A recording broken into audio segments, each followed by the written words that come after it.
ibadah yang kita lakukan, baik ibadah yang sunnah maupun ibadah yang wajib, ibadah yang kita lakukan di pagi, siang, malam hari, semuanya enggak ada nilainya di mata Allah kalau kita belum menghormati kedua orang tua kita.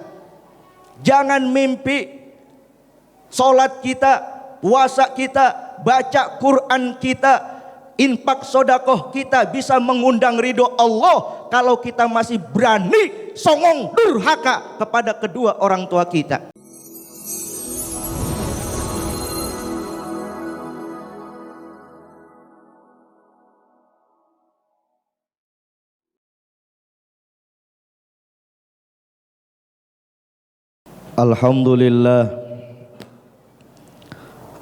Alhamdulillahi rabbil alamin. Ashhadu an la ilaha illallah khaliqul makhluqin, wa ashhadu anna Muhammadan abduhu wa rasuluhu khatamul anbiya'i wal mursalin. Allahumma salli wa sallim wa karrim wa azim ala nabiyyina Muhammad wa ala alihi wa ashabihi wa man tabi'ahu wa nasarahu ila yaumiddin, amma ba'd. Faya ayyuhal hadirun, usikum wa iyaya bitaqwallah wa ta'atihi la'allakum turhamun. Wa ta'ala ya ayyuhalladzina amanu taqullaha haqqa tuqatih wa la tamutunna illa wa antum muslimun. Bapak-bapak, saudara-saudara, hadirin kaum muslimin jamaah salat Jum'ah yang mudah-mudahan kita senantiasa dirahmati, diridhai, diberkahi dan diampuni oleh Allah Subhanahu wa taala.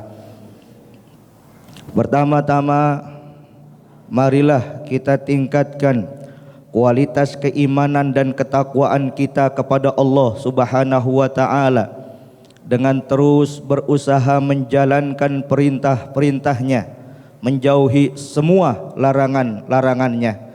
Mudah-mudahan kita, anak keturunan kita, Allah jadikan hamba-hambanya yang bertakwa. Saudara kaum muslimin jamaah salat Jum'ah rahimakumullah, berangkat dari hadis yang diriwayatkan oleh Imam Bukhari dan Imam Muslim, bersumber dari Abu Hurairah radhiyallahu an, dikisahkan ja'a rajulun ila Rasulillah sallallahu alaihi wasallam wa qala, datang salah seorang sahabat menemui Rasulullah sallallahu alaihi wasallam, lalu sahabat ini bertanya, ya Rasulullah, man ahaqqun nasi bi husni sahabati, wahai Rasulullah, siapakah orang yang paling berhak aku perlakukan dengan sebaik-baiknya? Qala ummuka, Rasulullah menjawab, ibumu. Qala thumma man, sahabat ini bertanya lagi, setelah ibu siapa lagi wahai Rasul? Qala ummuka, lagi-lagi Rasulullah menjawab, ibumu. Qala thumma man, setelah ibu siapa lagi wahai Rasulullah? Qala ummuka, Rasul menjawab, ibumu. Qala summa man, setelah ibu siapa lagi wahai Rasul? Qala abuka, Rasul menjawab, ayahmu. Dengan hadis ini ulama mengatakan bahwa derajat seorang ibu 3 tingkat lebih tinggi dibanding seorang ayah, karena ada pekerjaan mulia yang hanya bisa dilakukan oleh seorang ibu. Yang pertama, al-ummul lati hamalat, ibulah yang telah mengandung kita. 9 bulan kita berada di kandungan ibu, Bapak, dalam keadaan letih, lemah, payah seorang ibu mengandung anaknya. Ketika kandungan masih berusia 1 sampai 3, 4 bulan, ya Allah, kondisi seorang ibu tidak menentu. Kadang-kadang enggak mau makan sehingga badannya kurus luar biasa. Kadang-kadang terlalu banyak makan sehingga badannya gemuk enggak karuan. Kondisi ibu ketika mengandung kita dalam keadaan lemah dan sangat lemah. Makanya Al-Quran menggambarkan hamalathu ummuhu wahnan ala wahnin, ibu yang telah mengandung anaknya dalam keadaan lemah dan sangat lemah. Lalu yang kedua, al-ummul lati wada'at, ibulah yang telah melahirkan kita. Ya Allah, Bapak, melahirkan merupakan pekerjaan mulia yang sangat luar biasa. Sakitnya enggak bisa diungkap dengan kata-kata. Ya Allah, ibu ketika melahirkan kita bermandikan darah, bercucuran keringat, berguyurkan air mata. Dan ketika ibu melahirkan kita, taruhannya nyawa, pilihannya hanya 2, kalau tidak hidup, mati. Sakit ibu ketika melahirkan kita, hilang rasa malunya. Sakit luar biasa, teriak ibu ketika melahirkan kita, ya bu, ma, bu bidan. Sakit ibu ketika melahirkan kita. Melahirkan ini menjadi asbab ibu lebih tinggi derajatnya dibanding seorang ayah. Dan yang ketiga, al-ummul lati arda'at, ibulah yang telah menyusui kita. Badan kita yang saat ini kekar luar biasa, jangan lupa dalam badan kita ada aliran susu ibu kita masing-masing. Menyusui, Masya Allah, bahasa Al-Quran, wa fisaluhu fi amain, 2 tahun ibu menyusui kita. Terganggu aktivitas ibu, istirahatnya terganggu, makannya terganggu, minumnya terganggu, tidurnya terganggu, pekerjaannya terganggu. Ya Allah, kita waktu kecil, Pak, nyusu nggak pernah kenal tempat dan waktu. Ibu tertidur pulas, kita nangis minta susu, ibu bangun dari tidurnya. Ibu capek ingin istirahat, kita nangis minta susu, ibu hilangkan rasa capeknya. Ya Allah, menyusui pekerjaan mulia, menjadikan ibu 3 tingkat lebih tinggi derajatnya dibanding seorang ayah. Maka mudah-mudahan ibu kita dalam keadaan sehat walafiat. Yang sudah meninggal dunia, mudah-mudahan Allah ampuni dosa dan kesalahannya. Maka oleh karena itu, Bapak, Islam mengajarkan kita birrul walidain, berbakti kepada kedua orang tua.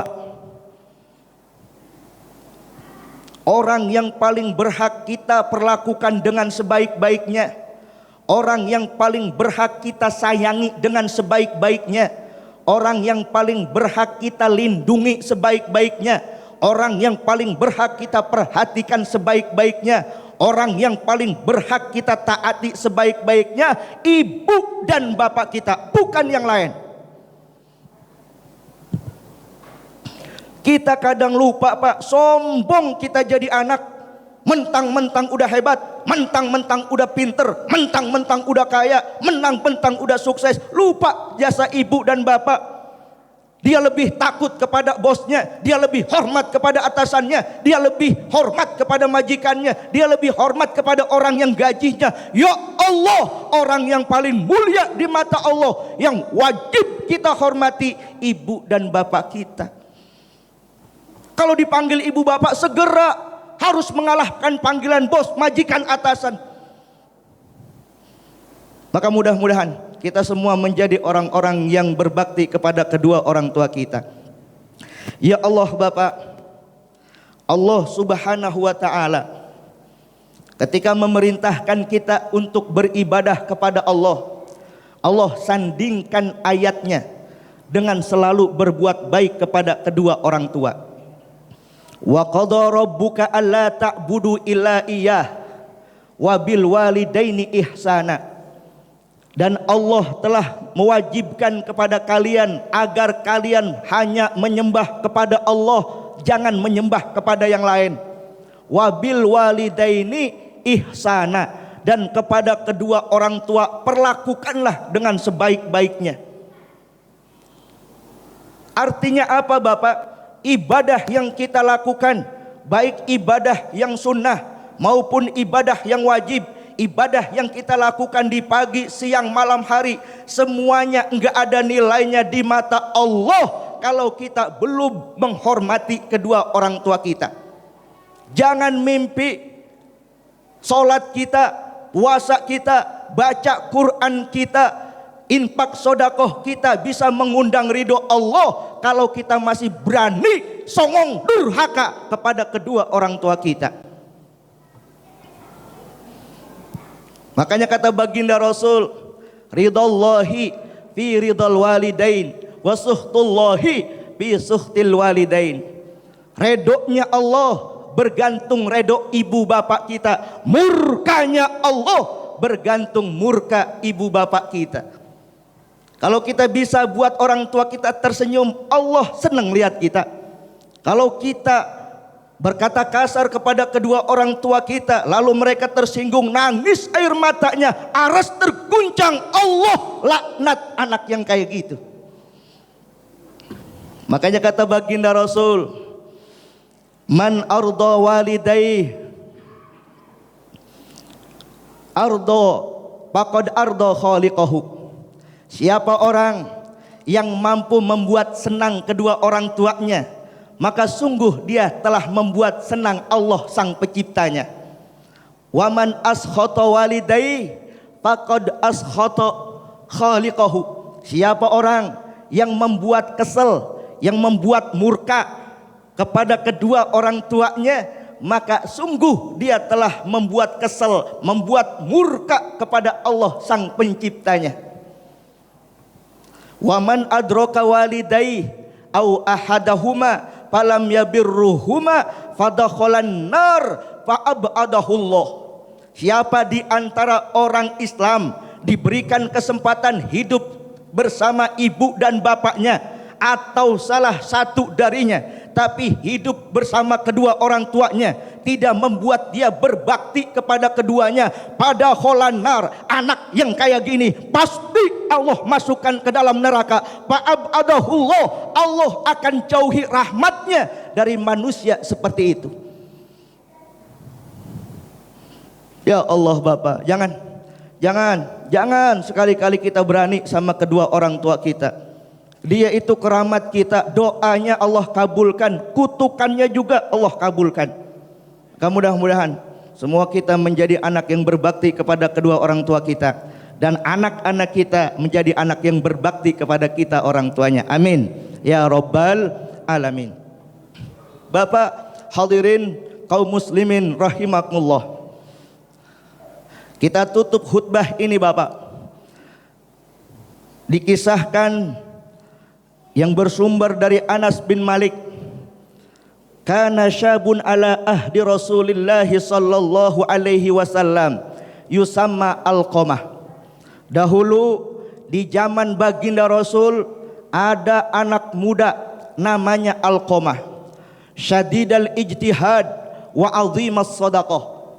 Anak muda ini rajin beribadah, gemar bersedekah. Famarida fastadda maraduhu. Suatu saat Alqamah yang rajin puasa ini, Alqamah yang rajin sholat ini, Alqamah yang rajin sedekah ini, Alqamah yang taat ini, Alqamah yang rajin mengabdi kepada Allah ini sakit keras. Baba'asat imra'atuhu ila Rasulillah sallallahu alaihi wasallam. Maka istrinya karena takut melihat suaminya Alqamah dalam waktu yang panjang penyakitnya enggak kunjung sembuh, Bahkan makin lama makin parah. Matanya melotot, lidahnya menjulur, badannya menggigil, badannya basah dengan keringat. Dalam waktu yang lama, istrinya takut ada apa dengan suaminya. Maka istrinya menyuruh sahabat untuk menemui baginda Rasul. Diceritakan, Rasul, ada sahabat kita Alqamah, keadaannya sakit parah luar biasa. Maka Rasulullah sallallahu alaihi wasallam memanggil Ali bin Abi Thalib, Bilal bin Rabbah, Salman Al-Farisi, dan sahabat Ammar. Datanglah mereka mengunjungi rumah Alqamah. Alqamah lagi sakit, menggigil di atas tempat tidurnya. Dilihat keadaannya naza akan sakaratul maut. Maka pada saat itu Bilal bin Rabah mentalkin Alqamah, la ilaha illallah. Lidah Alqamah kaku, nggak bisa mengucapkan syahadat la. Diulangi lagi, la ilaha illallah, la. Kaku Pak. Padahal rajin sholat, rajin puasa, rajin sedekah, hidup bersama baginda Rasul, berjuang bersama baginda Rasul. Sahabat bingung luar biasa. Akhirnya Bilal bin Rabah menemui baginda Rasul. Rasul, Alqamah sudah ditalkin, lidahnya kaku, nggak bisa mengucapkan kalimat syahadat. Bagaimana wahai Rasulullah? Kata baginda Rasul, ahayun abawah, apakah kedua orang tuanya masih hidup? Rasul, Alqamah ayahnya sudah meninggal dunia, yang tersisa hanya tinggal ibunya. Sudah tua renta, tinggal tidak serumah dengan Alqamah. Maka baginda Rasul memerintahkan Bilal bin Rabah untuk mendatangi rumah ibunya Alqamah. Singkat kata, Rasulullah berpesan kepada Bilal, Bilal, datangi rumah ibunya Alqamah. Katakan kepadanya, kalau dia bersedia, minta dia untuk datang menemui aku Rasulullah. Kalau dia tidak bersedia, minta dia tunggu di rumahnya, aku yang akan menghampiri ke rumahnya. Akhirnya Bilal bin Rabah datang Pak. Ketuk pintu, assalamualaikum, dibukakan pintu. Ya Allah, ibunya Alqamah sudah tua renta, kabiratus sin, udah tua renta, rumahnya gubuk, pakaiannya compang-camping, makanannya udah nggak karuan, susah ibunya. Akhirnya dia bilang, Bu, ibu dipanggil oleh Rasulullah. Kalau ibu berkenan, mari kita menghadap Rasulullah. Tapi kalau ibu tidak berkenan, Rasul yang akan datang menghampiri ibu. Jangan. Rasulullah, ahaqu bi ityani, aku lebih berhak mendatangi baginda Rasul. Aku yang lebih berhak mendatangi beliau daripada diriku sendiri. Fa'akhadatil asa famasyat, diambillah tungket Pak. Diambil tungketnya, lalu dia berjalan bersama Bilal bin Rabah. Jalannya tertatih-tatih Pak, udah tua renta. Akhirnya sampailah kepada baginda Rasul. Senyum Rasul melihat ibunya Alqamah. Bu, ada apa Rasulullah? Ibu kenal Alqamah? Kenal, dia anak kandungku. Bagaimana menurut ibu tentang Alqamah? Rasul, Alqamah itu rajin ibadah, Alqamah itu rajin puasa wajib dan puasa sunnah, Alqamah itu sering berjuang bersama kamu, Alqamah itu sering duduk di majlis ilmu, Alqamah itu sering duduk di masjid iktikaf, Alqamah itu sering sodakoh, udah nggak kehitung berapa banyak sodakoh yang dia keluarkan. Dia anak soleh Rasul, dia putraku. Begitu Bu? Ya. Kalau memang demikian, ada tidak perasaan ibu yang tersinggung dengan perlakuan Alqamah? Ada enggak dosa Alqamah yang belum ibu maafkan? Mendengar Rasul bertanya begitu, sang ibu langsung mencucurkan air mata. Sang ibu nangis sejadi-jadinya. Lalu dia bertanya, betul Rasul, betul. Ada dosa yang belum saya maafkan Rasul. Alqamah putra kesayanganku, Alqamah anak kesayanganku, Alqamah buah hatiku ya Allah. Rasul dulu sangat membuat saya senang, dulu sangat membuat saya bangga. Dulu dia begitu sayang kepada saya, ibunya Rasul. Dulu dia begitu cinta kepada saya, ibunya Rasul. Dulu dia begitu perhatian kepada saya, ibunya Rasul. Tapi Alqamah setelah dia menikah, dia lebih sayang kepada istrinya dibanding aku, ibunya. Dia lebih perhatian kepada istri dan anaknya dibanding aku, ibunya. Dia lebih peduli kepada istri dan anaknya dibanding aku, ibunya. Dia lebih perhatian kepada istrinya dibanding aku, ibunya Rasul. Itu yang membuat aku sakit hati hingga saat ini. Perlakuan Alqamah yang lebih mengutamakan istrinya dibanding aku, ibu yang melahirkannya. Akhirnya baginda Rasul Bilal, kumpulkan kayu bakar. Dikumpulin kayu bakar, kita akan bakar Alqamah. Rasul, jangan bakar Alqamah, Rasul. Bu, kalau ibu tidak memaafkan, Alqamah akan disiksa karena belum mendapatkan maaf dari ibu. Fawalladzi nafsi biyadih la tanfa'us shalah walas saum walas shadaqah ma dumti sakhitah alai. Wahai ibu, demi Allah, Alqamah tidak ada manfaat solatnya, zakatnya enggak manfaat, sedekahnya enggak manfaat, ibadahnya enggak manfaat. Madumti alaihi sakhitoh, sepanjang ibu masih murka terhadap Alqamah. Rasul, jangan bakar anak saya. Detik ini Rasul, di hadapanmu, di hadapan Allah, di hadapan sahabatmu, aku ampuni semua dosa dan kesalahan Alqamah. Sejak ini aku ridha, aku ikhlas kepada anakku Alqamah. Rasul senyum. Bilal, sekarang kamu lihat Alqamah bagaimana di rumahnya. Ya Allah Bapak, Bilal baru sampai pintu, Alqamah dengan lantang mengucapkan di akhir hayatnya, La ilaha illallah Muhammadur Rasulullah. Meninggal Alqamah dalam keadaan husnul khotimah, tersenyum. Bilal bin Rabah mendekati jenazah Alqamah. Lalu Bilal bin Rabah, beliau mengatakan kepada sahabatnya yang lain, wa ya haula inna suhta ummi Alqamah hajaba lisanahu anis syahadah wa ridaha atlaqa lisanah. Wahai sahabat-sahabatku yang hadir pada kesempatan ini, murka orang tua Alqamah, murka ibunya Alqamah membuat lidah Alqamah kaku, tidak bisa mengucapkan dua kalimat syahadat di akhir hayatnya. Dan ridho ibunya membuat lidahnya lancar mengucapkan dua kalimat syahadat. Ya Allah. Akhirnya fatahu Rasulullah sallallahu alaihi wasallam. Rasul juga datengin jenazahnya Alqamah. Pak amaro bi ghuslih, Rasul suruh mandiin Alqamah. Wa takfini, suruh Rasul kapanin Alqamah. Wa shalla alaih, Rasul langsung yang nyolatin Alqamah. Ketika selesai dimandikan, dikapani, disolatkan, Rasul pun ikut menguburkan.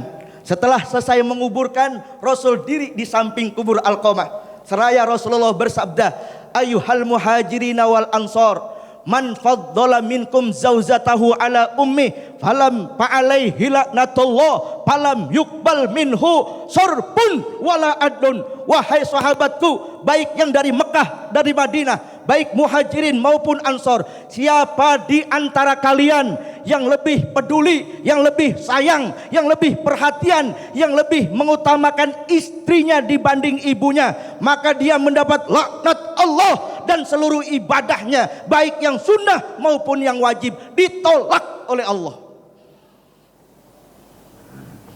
Rasul Pak di atas makam Alqamah bersabda demikian. Maka mudah-mudahan kita semua menjadi anak yang berbakti kepada kedua orang tua kita. Amin ya rabbal alamin. Yang masih hidup, malih kalau memang masih hidup, mumpung ada kesempatan, berbuat baik kepada keduanya, ngomong yang lemah lembut kepada keduanya, temenin kalau dia butuh teman, ajakin ngobrol kalau memang dia butuh diajak ngobrol.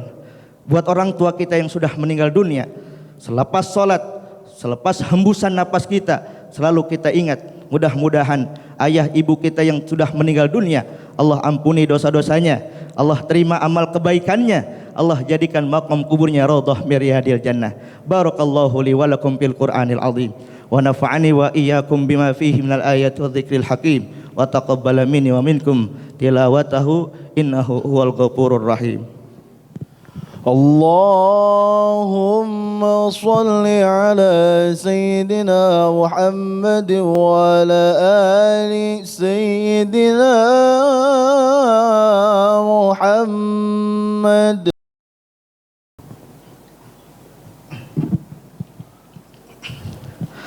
Alhamdulillah, ashhadu an la ilaha illallah wa ashhadu anna Muhammadar Rasulullah. Allahumma salli wa sallim ala Sayyidina Muhammad wa ala alihi wa ashabihi ajma'in. Faya ayuhal hadirun, usikum wa iyaya bitaqullah wa ta'atihi la'allakum turhamun. Faqala ta'ala, ya ayuhalladina amanu taqullaha haqqa tuqatih wa la tamutunna illa wa antum muslimun.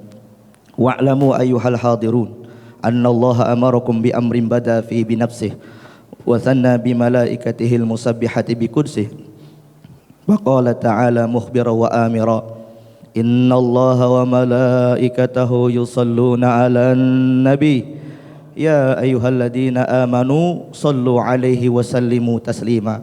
Allahumma salli wa sallim ala sayyidina Muhammad wa ala ali sayyidina Muhammad wardallahumma ala arba'atil khulafa'ir rasyidin Abi Bakar wa Umar wa Utsman wa Ali wa am baqiyati sahabati wa qarabati Rasulillah sallallahu alaihi wa alaihim ajmain. Amin ya rabbal alamin. Allahumma ighfir lil muslimina wal muslimat wal mu'minina wal mu'minat al ahya'i minhum wal amwat wa tabi' bainana wa bainahum bil khairat. Rabbighfir warham wa anta khairur rahimin. Ibadallah, innallaha ya'murukum bil adli wal ihsan wa ita'i dzil qurba wa yanha 'anil fahsya'i wal munkari wal baghi ya'idzukum la'allakum tadhakkarun. Fadhkurullahal 'azima yadhkurkum washkuruhu 'ala ni'amihi yazidkum wa la dzikrullahi akbar. Aqimissalah.